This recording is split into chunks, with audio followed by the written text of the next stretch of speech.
নামাজ পড়ছে একজন ব্যক্তি, সে আল্লাহর সাথে সরাসরি কথা বলছে, তার পাশে কথা বলা জায়েজ নেই। এমনকি নামাজরত ব্যক্তির পাশে কোরআন তেলাওয়াত করাও জায়েজ নেই। আমি কথা কি বুঝতে পারছেন? একজন ব্যক্তি নামাজে দাঁড়িয়েছে, আল্লাহর সাথে কথা বলছে, পাশে আপনি কোরআন তেলাওয়াত করতে পারবেন না জোরে জোরে। মনে মনে করতে হবে, করতে চাইলে মনে মনে করতে হবে। অনেক সময় মসজিদের ভিতরে দেখবেন নামাজ পড়া হচ্ছে, শোরগোল করছে। নবী সাল্লাল্লাহু আলাইহি ওয়াসাল্লাম বলেছিলেন, আখিরুজ জামানে, তিরমিজিতে আছে হাদিসটা, আখিরুজ জামানে ইসলামের নামটুকু থাকবে, ইসলামের প্রকৃত বিষয়গুলো থাকবে না। কোরআনের মাসহাফ থাকবে, যে মাসহাফ, কোরআনের মাসহাফটা থাকবে, এর শিক্ষাগুলো থাকবে না।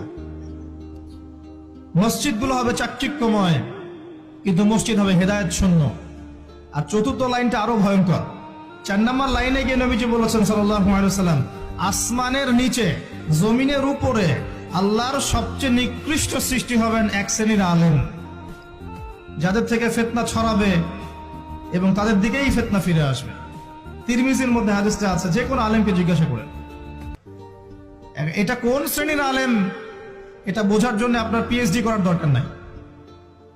যারা দিনকে দুনিয়ার বিনিময়ে বিক্রি করেছে তারাই সেই শ্রেণীর আলেম। যারা সত্য কথা বলতে ভয় পেয়েছে তারাই সেই শ্রেণীর আলেম। যারা সত্যকে মিথ্যার সাথে মিশ্রিত করেছে তারাই সেই শ্রেণীর আলেম। এবং যারা ইসলামের নামে উম্মাকে শতদা বিভক্ত করে দিয়েছে, এরাই সেই শ্রেণীর আলেম।